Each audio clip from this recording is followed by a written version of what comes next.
In the dark shadows, in the white cold, fearlessly we search for knowledge new and old. We drink the strong spirits and read ancient tomes, the order of the Abercast. We are the brave and bold.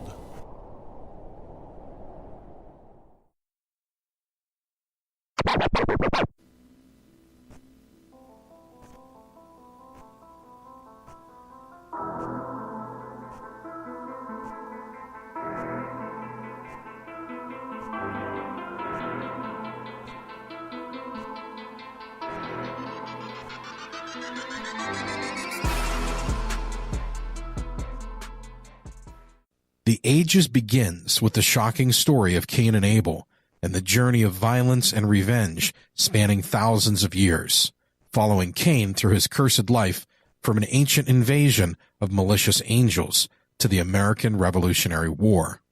A masterful, compelling journey through time, The Ages delves deep into arcane knowledge, myth, and legend. The art is stunning, and the story takes you on a journey where mortals, immortals, angels, and demons are all forced to deal with the folly that is God's creation. It's a beautifully dark and gritty ride through history. This 4-part story follows the astrological procession of the ages and how each 2,500-year age parallels major changes in the development of Earth's inhabitants. Cain's blasphemous struggle with the divine and sacred tyrant God will create and crumble empires, shape history, and cause a cosmic cataclysm.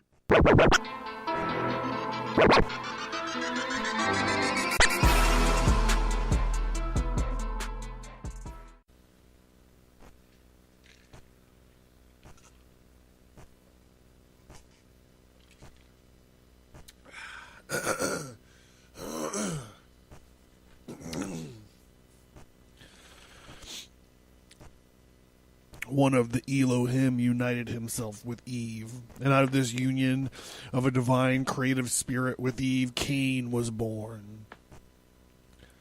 Then another of the Elohim, Jehovah, or Adonai, created Adam, who is to be regarded as the primal man of the third root race.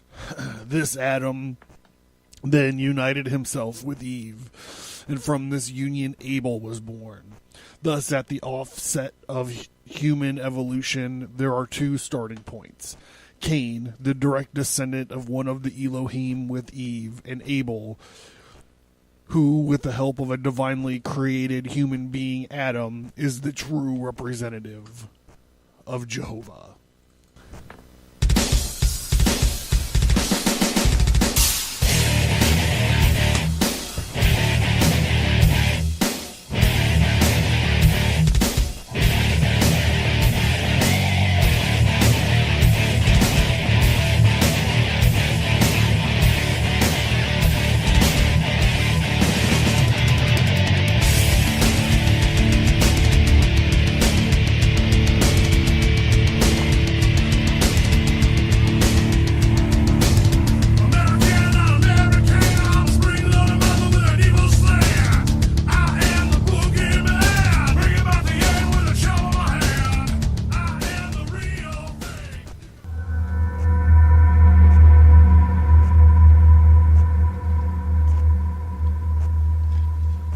The Abercast.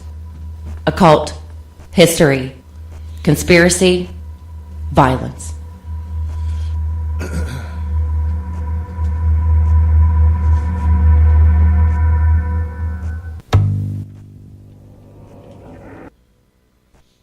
All right, welcome to the Abercast. I'm John. I'm your homeboy. I'm your homeboy, John. God, how does this always get fucking fucked up?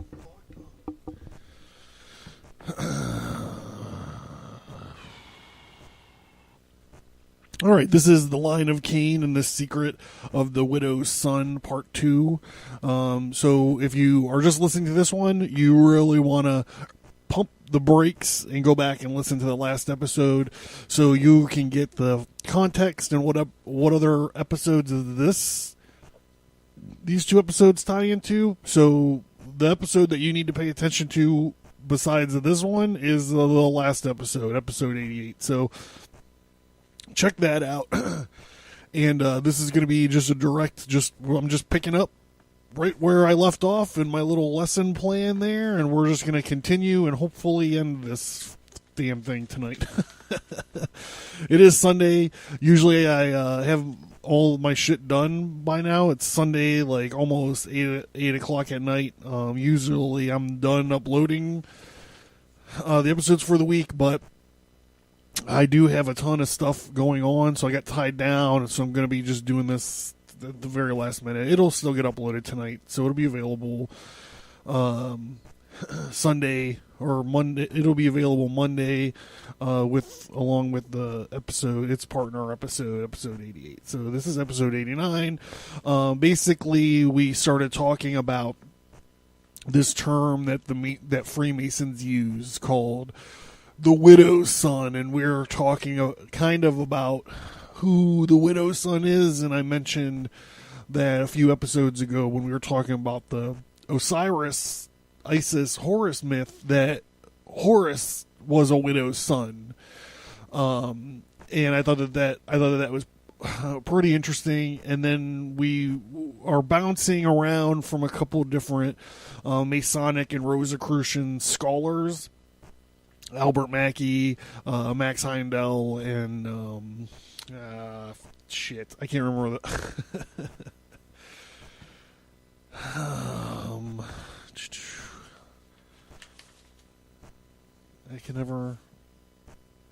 Rudolph Steiner.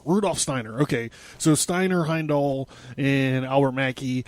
So we're kind of like bouncing around, telling the story of, it's called the Legend of the Temple or Legend of the Craft, where it seems like the main idea is that Cain was born from an Elohim, we'll just call it a divine spirit. Like, if you want to hear the whole spiel, just listen to the last episode if you haven't. So he was born from like another divine spirit other than Jehovah. So he's kind of like a Nephilim, he's like born, partly from like an angel or whatever. And then he gets ousted, and then Adam hooks up with Eve and has Abel. So the story that from these these two Masonic scholars and this one Rosicrucian scholar, Heindel was the Rosicrucian, as they're retelling this story, it's the idea emerges that Abel is willing to use whatever God provides for him. So when it was time for to do their the famous sacrifices that led to Abel's demise, Abel slayed a cow because he just went and got a calf or a goat or whatever. He slayed some kind of animal because it's like that was provided. But the idea that Cain went and he sowed the earth and he made one blade of grass and 2 blades of grass, and his sacrifice was from the working of his hands, his creativity and his intuition, and his skill, I guess, and know-how, and he actually grew and produced something that he sacrificed to God, which is why God was like, no, I did not provide this to you, so therefore I'm not accepting your sacrifice, which is a crazy, tyrannical thing that God of the Old Testament would do, 100%. So the story of the whole last episode, just in summation, we're going to start there, but it's this idea that the line of Cain is the line of artists and craftsmen and engineers, and the line of Abel, which is replaced by the line of Seth, is, like a priestly class. Like, they are there and they're like, just God will just provide it, bro. Like, that's what you got to do. And on the other hand, you have like the guys who are like workmen, and they're like innovating and they're striving to make the world I'm not going to say better play. They're trying to make it a more comfortable play. I don't know about that, but they're like working. They're trying to, what they see is to improve things through technology and metallurgy, and the line of Seth is like, no, we just gotta like just believe in God and he'll just provide everything for us. So that's basically where it is, and we're tracing this line. And right before we ended the last episode, we started talking about this cat Hiram Abiff. So last episode we talked about these guys who discovered these sciences were the four siblings. They were four offsprings from this guy named Lamech. And they, it depends. Like if you take in the account of Enoch or whatever, then they just wrote down the sciences that these Watcher angels, the Grigori, taught them. They came down, those Enoch episodes. We really went into in depth about that stuff. But, just for this Legend of the Craft or Legend of the Temple story, they discovered these sciences, and they went and they wrote them on two pillars. One pillar that would not drown, and the other pillar that would not be destroyed by fire. And Tubal Cain was one of these guys, the father of the Dionysian artificers, as Manly P. Hall would probably call them. And there was this dude named Hermes, I guess, who found the pillars, and it traces it to Nimrod, who we know from the Tower of Babel episodes. Nimrod became a Mason and started building this Tower of Babel. So we go through this thing. We're tracing this line and this knowledge, and we're going to just pick up right here. We're going to go back to Rudolph Steiner. What was the name of his thing? How fast can I do this without being an a-hole? All right, we're going to go back to this lecture from Rudolph Steiner, 1904, called The Temple Legend, the Essence and Task of Freemasonry from the Point of View of Spiritual Science. So we're going to get into that. I'm going to take a quick lube break right here, quick. Okay, so here, what I want you guys to do is I want you to get a clear, clean mason jar, and I want you to place within it many ice cubes and a slice of lime, and then I want you to throw 2 shots of your favorite, dirtiest, cheapest gin in there, and then fill the rest of it up with what do we got tonight? Diet tonic water, and mix it up real good. And when you look at it, hold it up to the light so you can see the Led Zeppelin-like, Pink Floyd-like prismatic action, dividing the white light into many multicolored light. Ooh, that's pretty diverse here for me. All right, so you mixed yourself up a gin jihad. Now, that's not a drink recipe, son. That's a formula for a weapon of mass distraction. So go ahead and charge up your mason glass or your mason jar with your gin jihad and take a gigantic chug out of it, and let's get into this story of, let's continue this story of the line of Cain and the secret of the widow's son, part deuce.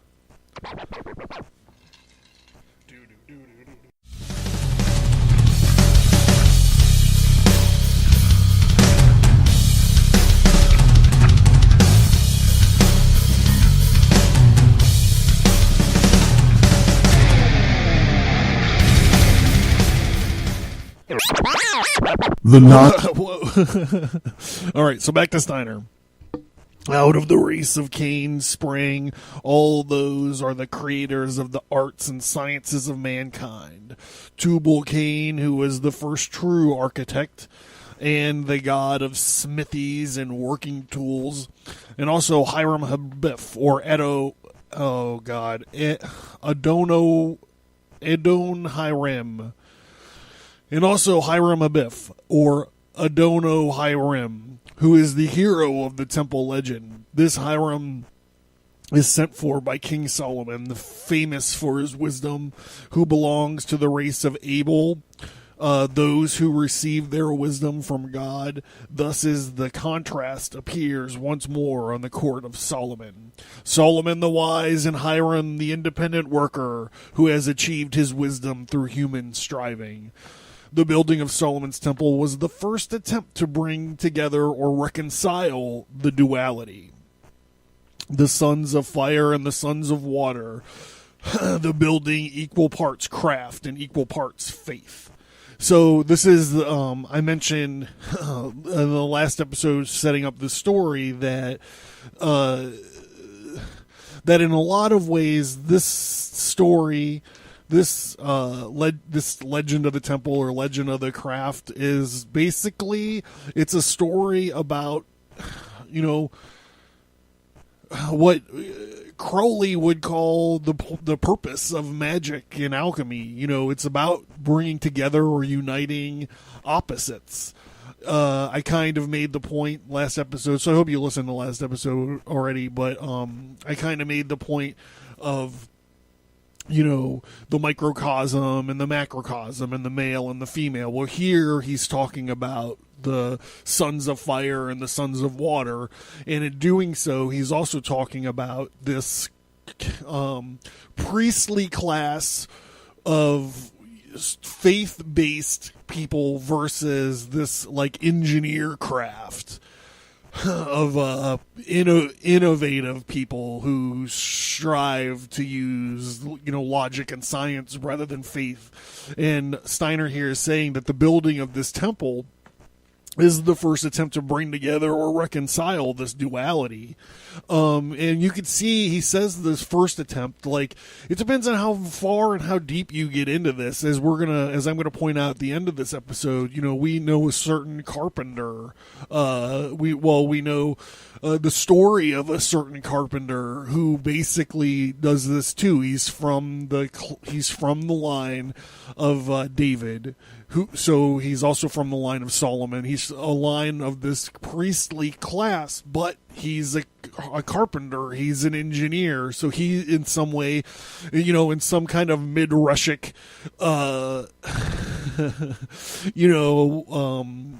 magnifying glass part of this, like Mandelbrot's set, if you zoom in enough, you could see where the story of Jesus is also a way of this another attempt to reconcile this duality. So that's just my pontificating or whatever. Heindel, in part 6 of his lecture series or whatever, says that the chart printed in part 5, I don't know why I left that in, shows that there was an age when humanity lived in peace and happiness under the guardianship. Oh, this is why I did it. Under the guardianship of a ruler who held the double office, king and priest, both being temporal and spiritual head of a double-sexed human race. This is I do a reference to this in my last graphic novel, the ages about the human race before this fallen man. He is called Melchizedek in the Bible terminology, and he is said to have been the king of Salem meaning peace. Since then, humanity has been divided into two sexes, male and female, and placed under the dual rulership of a king having a dominion over their temporal affairs and aiming to advance them by industry and statecraft, and a priest, head of the priestcraft, exercising spiritual authority in such a manner as they considered for the eternal good of their charges. The statecraft employed by the sons of Cain hold up the male idea. Hiram Abiff is the master craftsman, the son of fire, while the sons of Seth, as a priestcraft, uphold the female ideal in the Virgin Mary, the Lady of the Sea. Thus, fire and water, male, female, church, and state are opposed to each other, in the inevitable result that a great war has been waged ever since the separation, that sin, sorrow, death are rampant, and humanity is praying for the day of redemption when the two streams shall be united in the kingdom of heaven. So instead of Jehovah and his avatar Solomon, and Lucifer and his avatar Samael, which was in the age of Saturn from the last episode, it is this priestly class of Solomon and this craftsman class of Hiram Abiff. So here we are finally at this hero of the Masonic myth, Hiram Abiff, and the Bible corroborates the story of this widow's son. We can read in 1 Kings 7 through 7:13 and 14. The king Solomon sent and brought Hiram of Tyre, and he was a son of a widow from the tribe of Naphtali. And his father was a man of Tyre, and a bronze worker, and he was filled with wisdom and understanding and skill in working with all kinds of bronze work. So he came to King Solomon and did all of his work.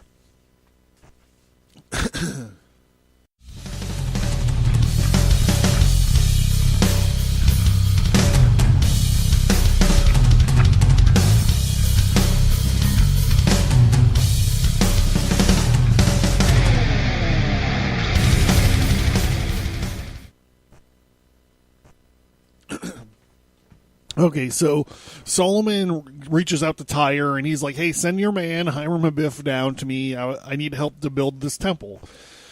So Hiram was working with Solomon to build the temple, and there's this whole subplot about them both trying to fuck the Queen of Sheba. And the queen was liking Hiram more than Solomon, so Hiram is, getting with the Queen of Sheba.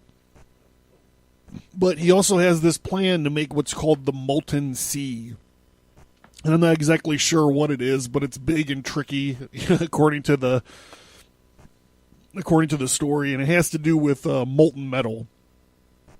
And he has these three jealous workers with him. A Syrian stonemason, a Phoenician carpenter, and a Jewish miner were all antagonistic towards Hiram. And these three fellow craftsmen had been totally denied the master word by Hiram Abiff, the master word which would have enabled them to work independently as master builders. The master word is a secret which is imparted to those only that have made the grade. Therefore, they came to the decision to do Hiram some harm. And Solomon is also, I need to just take a break in here and interject that Solomon's also super jealous of him over this Queen of Sheba situation. And Hiram's like, okay, whatever, step back, you fools. I got to make this molten sea thing.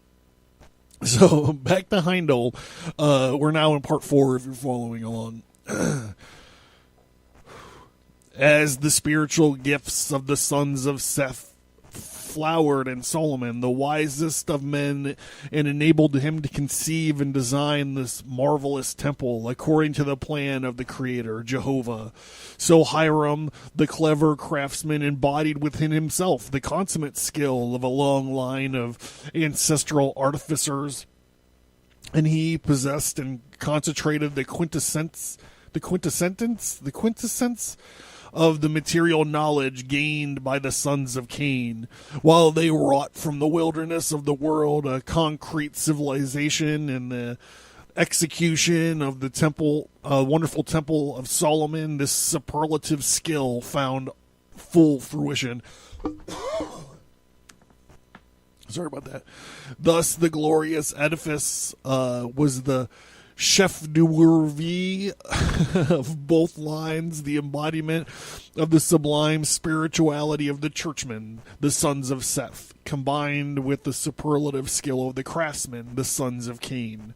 So far, the honors were even, and the achievement equal. Solomon was content that he had carried out the design transmitted to him, and he had a place of worship worthy for the Lord that he revered. But the soul of Hiram was not satisfied. Armed with the art of ages, he had constructed an incomparable masterpiece in architecture, but the design had not been his own. He had been merely the tool of the unseen architect, Jehovah, working through an intermediary, Solomon. This rankled in his heart, for it was as necessary for him to originate as to breathe. In that ancient age when Cain and Abel first found themselves upon earth, Abel contently cared for the flocks created like himself and his parents, Adam and Eve, by Jehovah. But in Cain, the semi-divine progeny of the Lucifer spirit Samael and Eve. It's always about the earth, chicks. You know this, bro. We've said this enough times.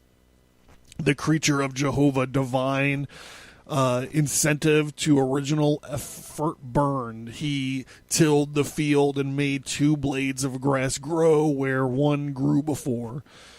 The creative instinct must have expression. Hiram, being the focus and of having inherited all of the crafts of Cain, was also invested with the spirit of Samael, intensified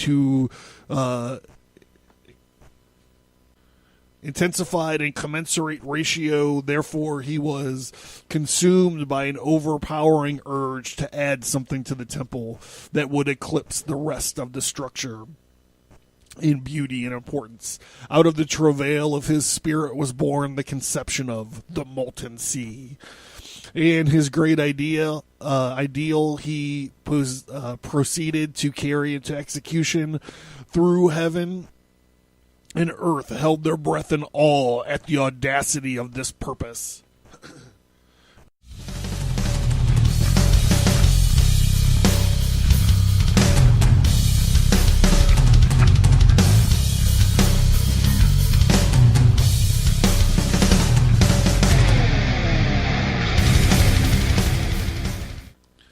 When Hiram had about completed the temple, he commenced to cast the various vessels required in the service according to designs made by Solomon as agent of Jehovah.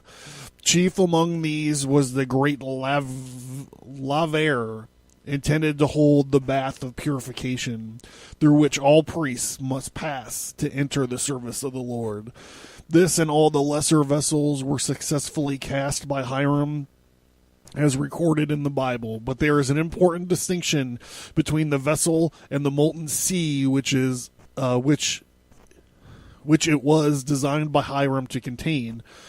And until that had been successfully poured, the vessel was without virtue. So far as purifying properties were concerned, until then it could no more cleanse a sin-stained soul as it could a dry basin to be utilized to clean the body, nor could Solomon speak the word, the formula for this wonderful work.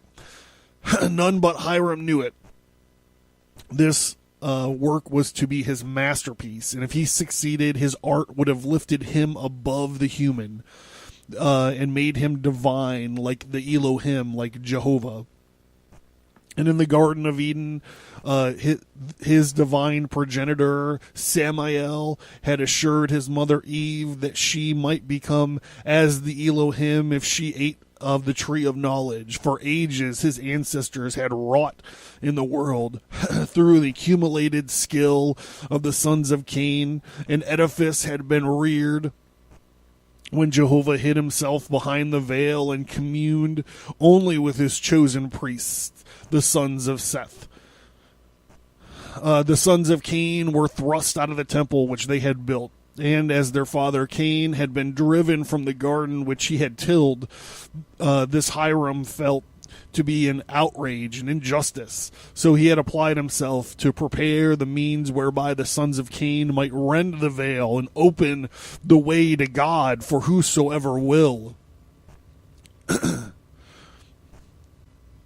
To this end, he sent messengers over the world to collect all the metals with which the sons of Cain had ever wrought. With his hammer, he pulverized them and placed them into fiery furnaces to extract by alchemistry from each particle of quintessence from knowledge derived in the experience of working with it. Thus, the combined quintessence of these various base metals would form a spiritual supplement of knowledge, incomprehensible or incomparable to potency, valuable beyond all earthly things, being of ultimate purity.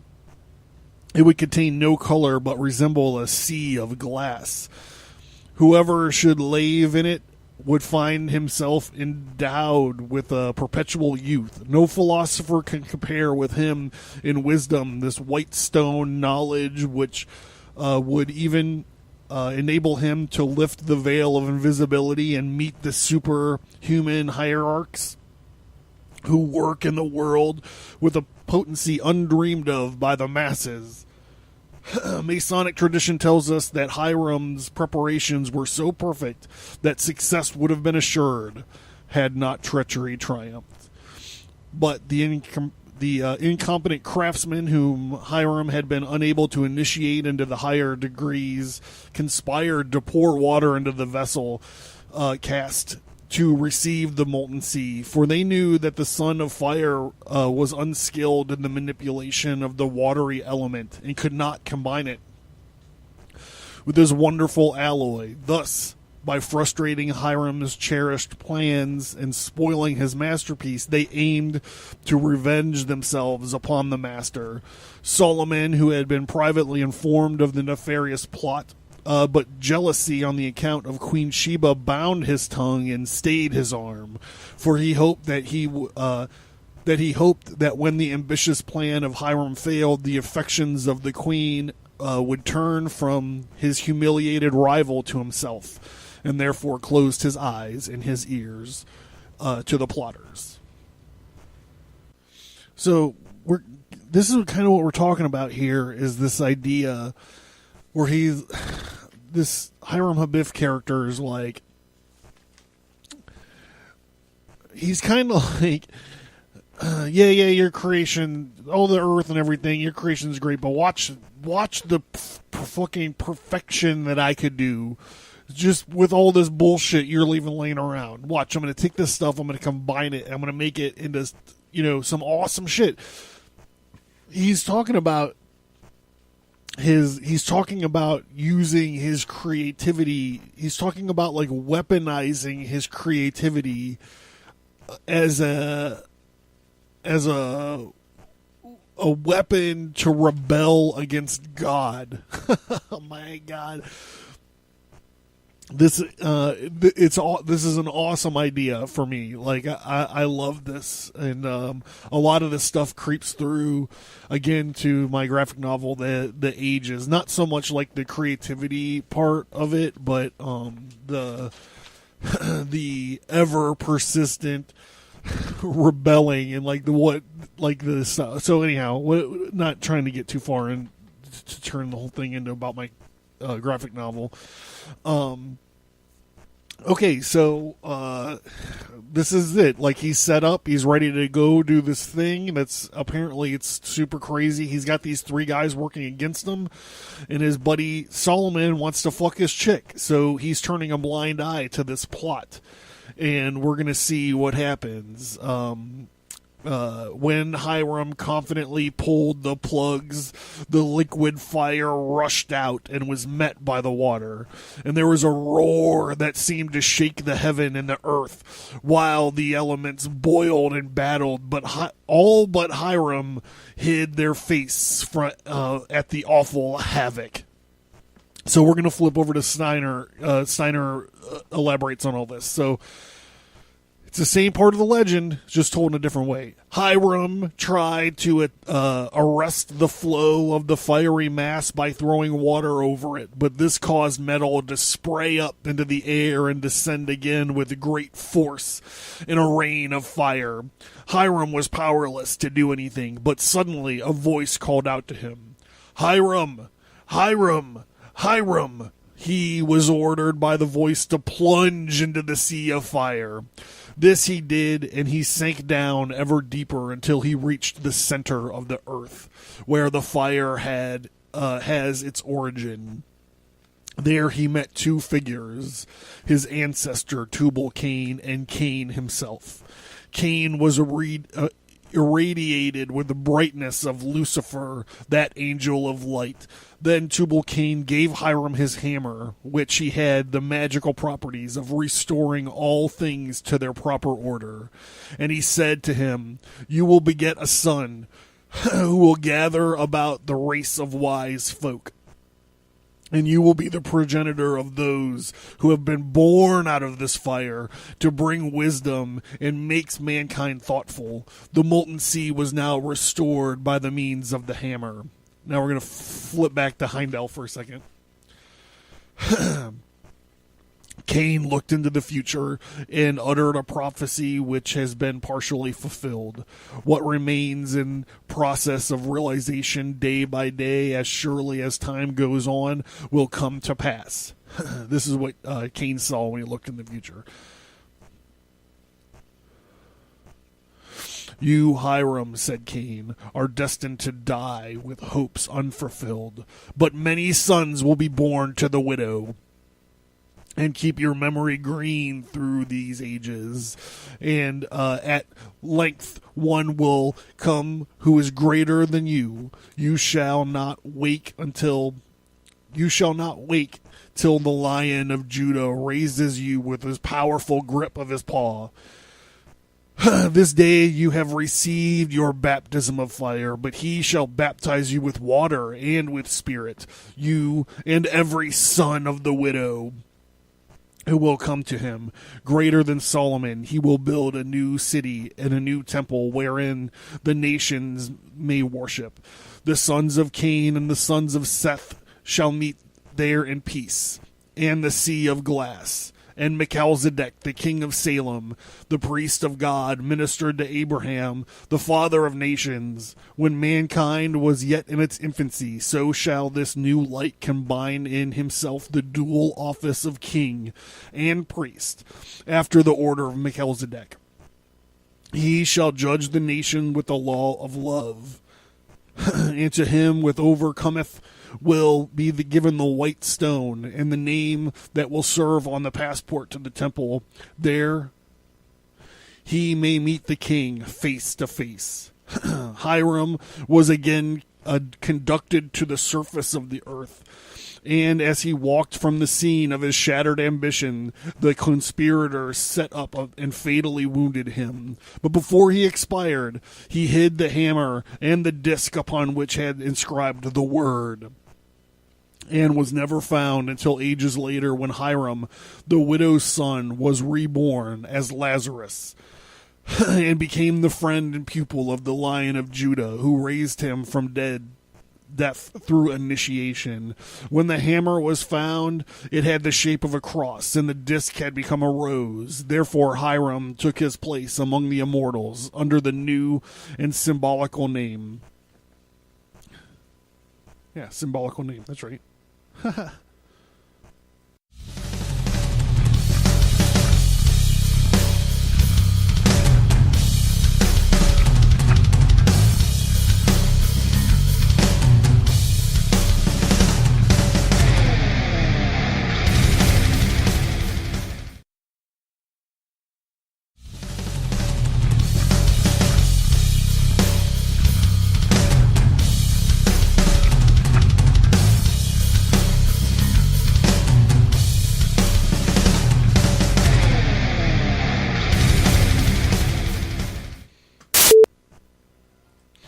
Okay, so here we have. I mean, this is it, right? This is the this is the thing. He gets basically taken to the fiery center of the universe, the center of the world. In one of the versions I read, the guy calls it this is where the soul of the earth lives, and he meets Cain and Tubal-Cain, and Tubal-Cain gives him this hammer, and he was like, this hammer has the power to put everything back to its right order.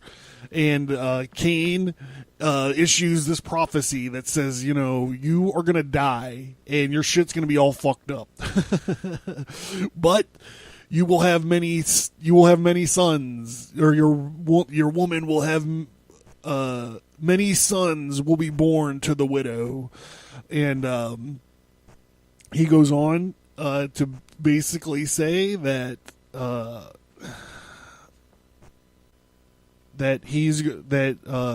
Abiff is going to be risen up by the Jesus.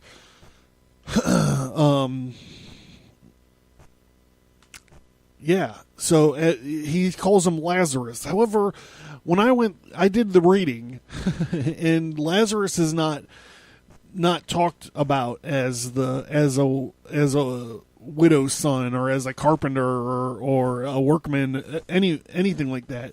However, there is one. It's super interesting. The actual story is called Resurrection of the Widow's Son. It's Luke 7:11-17. And he says, soon afterwards, he here is Jesus, went to a town called Nain, and his disciples and the great crowd went with him. And he drew near to the gate of the town, and behold, a man who had died was being carried out, the only son of his mother, and she was a widow. And a considerable crowd from the town was with her. And when the Lord saw her, he had compassion on her, and said, do not weep. And then he came up and touched the bier, and the bearer stood still. And he said, young man, I say to you, rise. And the dead man rose up and began to speak, and Jesus gave him to his mother, and fear seized them all. And they glorified God, saying, a great prophet has arisen among us, and God has visited his people. And this report spread through the whole of Judea and the surrounding country. This is actually how John the Baptizer found Jesus. But so I want to just do this again, but I want to do like a Southern Baptist, like faith healer. There was a man who had died, being carried out, the only son of his mother, and she was a widow. And a considerable crowd from the town was with her. And when the Lord saw her, he had compassion on her, and he said to her, do not weep. And then he came up and touched the bier, and the bear stood still. And he said, young man, I say unto you, arise by the power of Jesus. And the dead man sat up and began to speak. So was this guy a reincarnated Hiram Abiff that was able to retrieve his hammer, which is now the cross, I guess? Which is funny because Thor's, in Norse mythology, Thor's hammer in some stories was turned into a cross as well. But so in a way, from a certain point of view, as Cain was the widow's son from his father, being the Elohim, Samael, who this other Elohim that was not Jehovah. So maybe Jesus himself can be considered a widow's son. His father was also an Elohim, which was God himself, supposedly. And it's interesting because he goes on to become a craftsman, right? In his own right, he was a carpenter. So that's just something to think about. Like, everywhere you look in this story, there's widows' sons. So, I mean, to me, that's interesting. I mean, it's just interesting. But so there you have it. If you started this Freemason February thinking the Freemasons actually worship the devil and they run the world, well, there you have it. This is the truth. They're worshiping Lucifer and they're striving towards world domination. So, I mean, there you go. You're right. They're all, whatever. But I mean, like, truthfully though, like if you look at these times, these Renaissance to late medieval times, and where these Freemasons started popping up and whatever, like in my book, The Ages, I make a big deal out of the main character who goes on to become, he starts as, I don't think it's a secret anymore. He's Cain. He starts the book out as Cain. He ends the book out as a guy named Cyrus, the dead guy. But he, in the later chapters of the book, he states, I've seen the tyranny in the dungeons of the old world, and he helps to come along and to create, the United States out of fear and disgust of that tyranny. His character being that of a perpetual rebel, against tyranny. And in his story, the biggest way is this tyranny against this Elohim, Jehovah, but in other ways, like against Pharaoh or against the kings and queens of Europe. So he's in this perpetual state of rebellion, and the place he runs to and he creates, or he helps to create, is the United States of America. And in a lot of ways, I think that, not that it has truth, but that it definitely has an analog to what these guys, the founding fathers and whatnot, did. And I'm not saying they were out there talking to blue aliens and all this other kind of stuff. I just believe that, this sense of rebellion might have really brought them through the trials and tribulations, and, they risked their necks and their souls and their sacred treasure,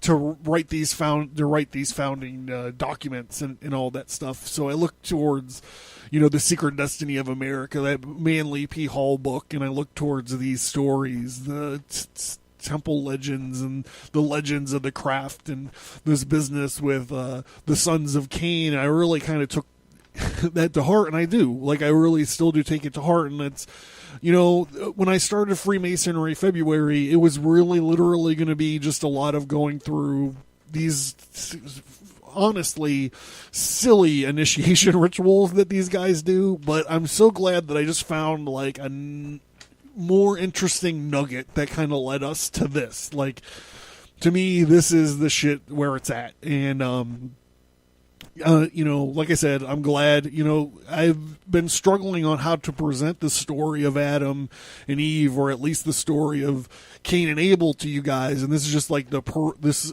folded out perfectly and totally unexpectedly. So that we'll wrap this up right after this. We'll wrap it up right after this.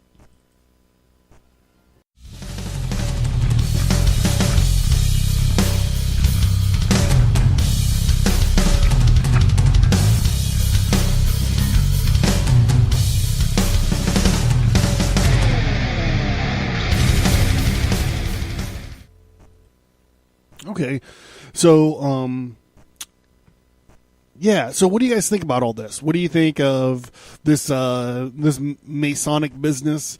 Do you think that this is antiquated? Like, they don't really pay attention to these legends anymore, or do you think that this is where it's at, and the all the things, like all the initiation rituals and other stories that kind of like everybody knows, is kind of like not the bullshit part, but like the part that's there to take the heat or whatever. I'm curious to see what you have to say about that, and like this whole thing about, them actually like not worshiping, but like taking the side of this story of Lucifer in this story. And also, what do you think about the idea of Cain not being Adam's son, and this whole idea of the widow's son. I'm not sure. I would love to know where you guys stand on it, or what you think of it, or things that I might have got wrong or might have got right, or just any blabbling thing you guys want. You can go to stigmatastudios.com. Up on the upper left-hand corner is all the links to all my social media. I'd love for you to talk to you guys about this and anything else. We still got, I think, 1 or 2 more episodes in Freemasonry February. Let's check this out real quick. One more. We got 1 more episode in Freemasonry February. So we'll see what happens. You guys have any ideas? Hit me up. As always, I want to encourage you guys to rate and review the show. Spread it, please. I'm kind of getting stuck. I'm kind of bottoming out here as far as this expansion bit is going, and I think that the show's pretty good. We just need a little bit of help there. You can just rate and review. It doesn't take a whole lot of time. I give you guys more than I give you guys legitimately more than 5 hours a month. No other podcast does that. So, come on, help me out. Help a brother out. If not, just say hi. How's that? The best way to support the show is pick up some books.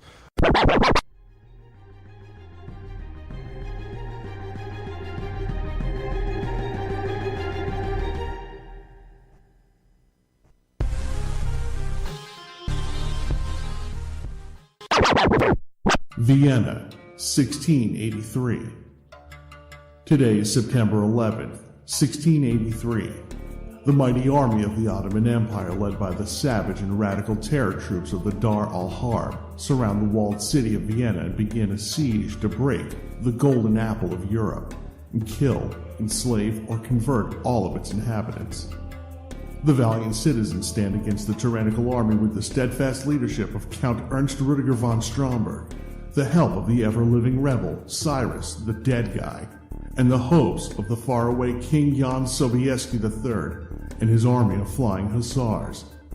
The Vienna 1683 comic is available right now from Stigmata Studios at stigmatastudios.com and on indieplanet.us.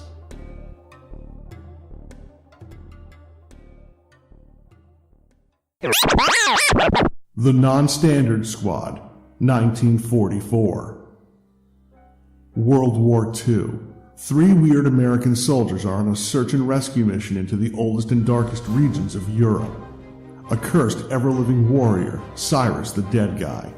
An experimental warbot, Sergeant Lane McCord. An all-red axe, mysterious rogue with a demon-possessed arm come face to face with an army of magically corrupted machine-obsessed elves. A magic hammer-wielding Norse Ubermensch, and a Nazi wizard who is a member of the ancient Dark Order of the Shining Hexagon. The Non-Standard Squad 1944 comic is available right now from Stigmata Studios at stigmatastudios.com and on indieplanet.us. If you like this topic, you'll especially dig the ages. You can find it on Amazon. There's a link in the show notes for sure. It was basically like an outline for this story, and I want to apologize. Last episode, I think that I might have called this group Biter Incorporated, but it's Bitter Incorporated. So, since I asked them to do this episode, and this episode turned in 2 parts, we're going to do another. Actually, we're just going to do the same song, which is great. It's a great song from Bitter Incorporated, The Widow's Son. I'm John Towers. Thank you guys for tuning in. Please rate and review the show. Please support the show. I'm going to do a whole episode of Backward Masking where I'm just going to psychically drive you guys to rate and review the show. Thank you guys for tuning in. I love you. See you next week. Oh Lord my God, is there no help for the widow's son? We're in distress, engulfed in stress and loneliness. An absurd quest, an empty test. Only